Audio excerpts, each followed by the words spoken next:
एक निष्ठा से मेहनत करें। संत रविदास का पसीना कैसे आया? क्योंकि उसका मन, उसकी वाणी और कर्म तीनों में एक निष्ठा थी। एक निष्ठा से आया हुआ पसीना। एक निष्ठा अलग अलग नहीं है। इंसान सोच कुछ अलग रहा है, वाणी में कुछ अलग बोल रहा है और करता कुछ है। तो कौन सा पसीना आएगा? सोना बनाने वाला है? कोई सोना नहीं बनने वाला है। एक निष्ठा से आया हुआ पसीना, निरंतरता से तीनों की साधना संत रविदास ने कर दी। मन पर विजय, वाणी पर, कार्य पर और कर्म निरंतर। कर्म से मुंह नहीं मोड़ा तो यह कार्य से, एक निष्ठा से उस पसीने में इतना पावर आ गया। इंसान का पसीना क्या ला रहा है? रावण का पसीना, कुंभकर्ण का पसीना क्या ला रहा है? रावण अपने पसीने से सोने की लंका बनाना चाहता है। संत रविदास का पसीना क्या लाता है? रावण का पसीना क्या लाता है? यह फर्क है। एक सोने की लंका में फंस जाता है, कुंभकर्ण सोने में लगा रहता है और कभी कभी कोई सोने के हिरण के पीछे उलझ सकता है। सीता सोने का हिरण चाहती थी, कुछ पल के लिए भी इंसान सोने में अटक गया। मगर सोना किधर है? पसीने में है। पसीने में सोना है। आपको किस चीज से पसीना आता है? लोगों को दुख की वजह से भी पसीना आता है, बीमारी की वजह से भी पसीना आता है। वह पसीना शुद्ध नहीं है जब कर्म, वाणी और मन सभी एक निष्ठा में आती है। आप एडिसन को जानते हैं? 10,000 प्रयोग कर डाले तब जाकर आविष्कार हुआ। आज आप बिजली की वजह से इतना लाभ ले रहे हैं। आप वैज्ञानिक एडिसन के बारे में जानते हैं? उसने भी पसीना बहाया। एडिसन के पसीने से क्या निकला? सुनहरी रोशनी। संत रविदास के पसीने से क्या निकला? सोने से मुक्ति। कुंभकर्ण के पसीने से क्या है? 6-6 महीने की नींद। रावण के पसीने से क्या है? लंका का अहंकार, सोने की लंका। तो पसीने को समझो, जीवन में मेहनत करने से ना डरे। आज आप ठान कर गए कि हम पसीना बहाएंगे, पसीने से घबराओ मत। यह आपको स्वस्थ भी करेगा और इस निरंतरता की वजह से आपके जीवन में आप जो भी चाहते हैं अंतिम लक्ष्य तक सब आपके जीवन में आने वाला है। ऐसी तैयारी के साथ हमें निरंतरता का गुण अपने अंदर लाना है। जिन्होंने निरंतरता से रियाज किया, आज आप उनका संगीत सुनने, उनके गाने सुनते हैं, उन्हें कितना सराहते हैं। मगर वे जब रियाज कर रहे थे, कई सालों तक जब वे आपके सामने नहीं थे, तब निरंतरता ही थी जिस वजह से आज आप उन्हें जानते हैं। आपके जीवन में निरंतरता लाओ। विशेषतः जो तमोगुणी लोग हैं, सुस्त लोग हैं या सहदेव जैसे पूरे सुस्त भी नहीं हैं मगर पूरे चुस्त भी नहीं हैं, उन लोगों के लिए अति आवश्यक। ज्यादा सलाह देने की आदत से बचें। अब आता है दूसरा गुण, रजोगुणी। रजोगुणी को क्या करना चाहिए? रजोगुणी जो है बैठ ही नहीं सकता। उसे चाहत की चाहत होती है, इच्छा की इच्छा। एक इच्छा पूरी हुई कि दूसरी इच्छा, उसे भी इच्छा की आदत पड़ जाती है। इच्छाओं से मुक्त होने की इच्छा तो उसके अंदर जगती ही नहीं, क्योंकि वह बैठ ही नहीं पाता। ध्यान में बैठाना भी बहुत मुश्किल है। तो ऐसे रजोगुणी। एक लड़के ने अपने मित्र को कहा कि मेरे चाचा जी को पुनर्जन्म पर बहुत विश्वास था। तुम्हें कैसे क्या समझ कि उन्हें पुनर्जन्म पर विश्वास था?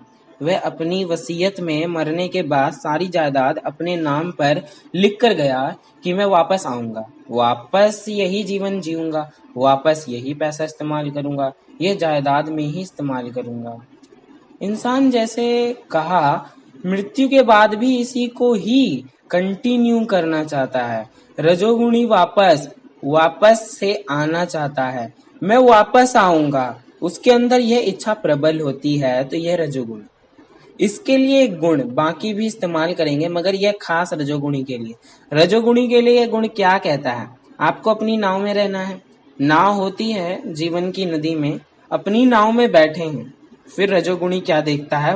बाजू वाले की नाव वह ठीक से नहीं चला रहा तो कूदकर उसकी नाव में चला जाता है और उसे सिखाने के लिए। लोग दूसरों को बहुत सलाह देते हैं। सबसे ज्यादा दी जाने वाली चीज सलाह है। देखो तुम ऐसा करो, वैसा करो, और सबसे कम ली जाने वाली भी सलाह ही है।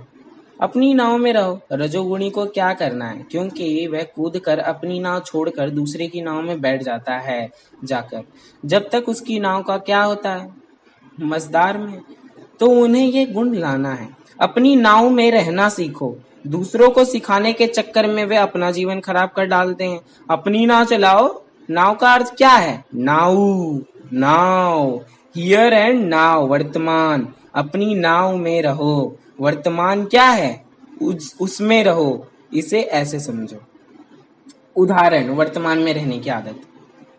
आप में से कुछ लोग माथेरान या महाबलेश्वर जाकर आए होंगे। आप में से कितने लोग हैं जो महालेश्वर जाकर आए हैं? हाथ ऊपर करें। कभी तो महालेश्वर गए हैं, इतने सारे हैं। यस। आप में से कई लोग होंगे जो चाहते हैं कभी तो कश्मीर में जाएं। कितने लोगों को लगता है कभी तो कश्मीर जाएं? हाथ ऊपर करें। तो देखो, इतने लोगों की इच्छा है कभी तो कश्मीर जाएं। एक है महाबलेश्वर, एक है कश्मीर। यह पास्ट है और यह फ्यूचर है। एक पास्ट है, आप जाकर आए। एक आपकी मेमोरी में है और एक आपकी कल्पना में है। एक पोस्ट है, एक फ्यूचर है। महाबलेश्वर पास्ट है, कश्मीर फ्यूचर है। तो इंसान ये दो फोटो लेकर घूमता है, पास्ट और फ्यूचर का। तो वह ये दो फोटो कैसे देखता है? इसे देखता है, फिर इसे देखता है। उसे कभी समझ में नहीं आता है कि बीच में भी एक फोटो है। ये बीच के फोटो को बॉर्डर नहीं है, यह निराकार है। इसे बॉर्डर नहीं है, इन्हें बॉर्डर है। इसलिए ध्यान इधर जाएगा। अब ये जो बीच में फोटो है वह क्या है? उसमें क्या है? उसमें आपको क्या दिख रहा है? आप बीच बीच में खुद को याद दिलाओ। ऐसे फोटो अपने पास रखो, अपने पर्स में रखो। जब बोर हो रहे हो तो दोनों को निकालो और खुद को बताओ, यह पास्ट है, यह फ्यूचर है। बीच में क्या है? वर्तमान। इस वर्तमान की क्या खासियत? लोग इस बात को पकड़ ही नहीं पाते, क्योंकि वर्तमान में रहना लोगों को मुश्किल होता है। क्यों नहीं पकड़ पाते? क्योंकि उन्हें दिखता ही नहीं है कि वर्तमान की खूबसूरती क्या है। वर्तमान की एक सबसे बड़ी खूबसूरती है जो किसी ने आपको बताया नहीं है। वर्तमान की सबसे बड़ी खूबसूरती क्या है? इस वर्तमान में आप हैं। आप इसमें पास्ट नहीं हैं, आप इसमें फ्यूचर नहीं हैं। आप कहाँ हो? आप एक्चुअली में किधर हो? एक्चुअली में आप वर्तमान में हो। अब ये आप खुद को क्यों नहीं देख पाते? क्योंकि अगर ये दो चित्रों के बीच में हम देखेंगे, सभी दिखेंगे, मगर जो देख रहा है वह पीछे है, इसलिए वह खुद को कंसीडर नहीं करता है। वह खुद को लेता ही नहीं। यही भूल होती है। ये सबसे बड़ी भूल है कि आप वर्तमान में हो मगर पीछे हो। आप वर्तमान में देखेंगे, दरवाजे, खिड़कियां, लोग सब देखेंगे, खुद को ही स्लिप कर देंगे, खुद को ही मिस कर लेंगे। यही बड़ी गलती है। पहले खुद को जानो कि मैं कौन हूँ, इस वर्तमान को जानने वाला। जितना आप खुद को जान जाएंगे उतना ही वर्तमान में रहना आसान होता जाएगा। जो रजोगुणी हैं उन्हें वर्तमान में रहने की कला सीखनी है। अपनी नाव में रहो, दूसरे की नाव में मत जाओ। दूसरों को सलाह देते रहते हैं, खुद को वर्तमान में रहने की सलाह दो। वर्तमान में क्या है जरा देखें तो वर्तमान में सांस चल रही है। कैसे चल रही है? जरा देखेंगे तो सांस पर ध्यान देंगे। आपका ध्यान आज तक पास्ट में जाने के लिए, फ्यूचर में जाने के लिए बहुत पसीना बहा रहे थे। वर्तमान में रहने के लिए पसीना बहाओ। बैठो ध्यान में, देखो आपको कैसे पसीने आते हैं। लगेगा जल्दी पंखा चालू करूं, यह करूं, वह करूं। रुको, वर्तमान को देखते हैं क्या क्या होता है। शरीर क्या क्या नाटक करता है, हिलता है, डुलता है। अरे पसीना आ रहा है, यह विचार आ रहा है, यह काम याद आ रहा है, यह काम याद आ रहा है। सब देखो, यह है वर्तमान में आने की कला। रजोगुणी को यह करना है। बाकी भी करेंगे मगर रजोगुणी को रजोगुण से मुक्त होना है, तीनों के पार जाना है। तो यह रामबाण औषधि है। पसीना बहुत बहाया मगर वह शुद्ध पसीना नहीं था, मिनरल वाटर नहीं था। पत्थर निकालने के लिए पानी पिया मगर उस पानी की वजह से डिसेंट्री हो गई। तो ऐसा पानी नहीं पीना है।